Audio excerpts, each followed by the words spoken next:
মাস তিনেক পরেই রাজ্যে বিধানসভা ভোট, সেদিকে তাকিয়ে প্রচারেও নেমে পড়েছে দল। কিন্তু দলের নতুন রাজ্য সভাপতি ঘোষণা হয়েছে 5 মাসেরও বেশি সময় আগে। এখনো বিজেপির নতুন রাজ্য কমিটি গঠন হয়নি। মিডিয়ার খবর, সব ঠিক থাকলে নতুন বছরের মুখেই কমিটি ঘোষণা হতে পারে। তবে কমিটিতে রদবদলের সংখ্যা, তাতে কোন নীতি নেওয়া হবে, তার মধ্যেও ব্যতিক্রমের সম্ভাবনা নিয়ে দলের অন্দরে জোর চর্চা রয়েছে। আগেই শোনা গিয়েছিল সংগঠন ও নির্বাচনকে আলাদা রাখার নীতি নিয়েছেন সর্বভারতীয় সাধারণ সম্পাদক সুনীল বানসাল। ফলে ভোটে সম্ভাব্য প্রার্থীদের নতুন কমিটিতে থাকার কথা নয়।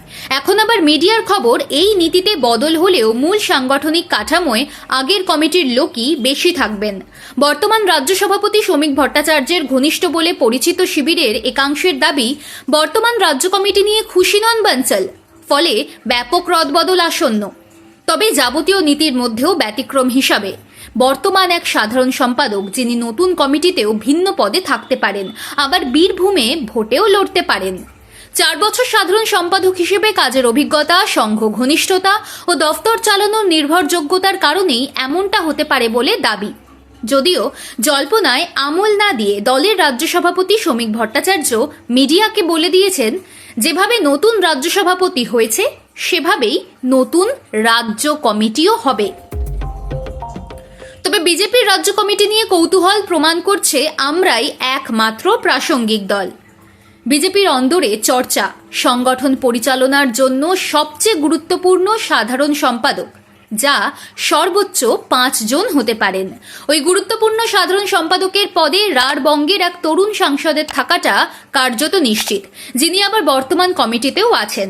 বাকি 4টির মধ্যে 2টিতে মহিলা প্রতিনিধি থাকাটাই রীতি। সেটা মেনে বর্তমান কমিটির এক সাধারণ সম্পাদক তথা প্রাক্তন সাংসদের আবার ঠাঁই হতে পারে। আর একটি ক্ষেত্রে অতীতে এই পদে থাকা উত্তরবঙ্গের এক প্রাক্তন সাংসদ তথা প্রাক্তন কেন্দ্রীয় প্রতিমন্ত্রীর নাম আলোচনায় রয়েছে বলে দাবি। বাকি 2টি পদে অন্তত একজন উত্তরবঙ্গের প্রতিনিধি থাকবেন। সেক্ষেত্রে মুকুল রায়ের হাত ধরে ফরওয়ার্ড ব্লক থেকে বিজেপিতে যোগ দেওয়া এক নেতা এবং উত্তরবঙ্গের এক প্রাক্তন জেলা সভাপতির নাম নিয়ে জল্পনা রয়েছে। সূত্রের খবর, বিরোধী দলনেতা শুভেন্দু অধিকারী উত্তরবঙ্গের এক প্রাক্তন কেন্দ্রীয় প্রতিমন্ত্রী ও বর্তমান এক সাংসদের নাম প্রস্তাব করেছেন, যারা তৃণমূল থেকে বিজেপিতে এসেছিলেন। চর্চা রয়েছে এক জনজাতি সাংসদ, যিনি পশ্চিমবঙ্গ বিধানসভায় বিজেপির দলীয় সচেতকের ভূমিকা সামলেছেন, তার নাম নিয়েও। অন্য পদটি সম্পূর্ণভাবে কলকাতা কেন্দ্রিক দক্ষিণবঙ্গের প্রাপ্য। সেখানে শ্রমিক ঘনিষ্ঠ একদা দলীয় শাস্তি পাওয়া কোনো এক নেতা থাকেন কিনা সেদিকে নজর রয়েছে।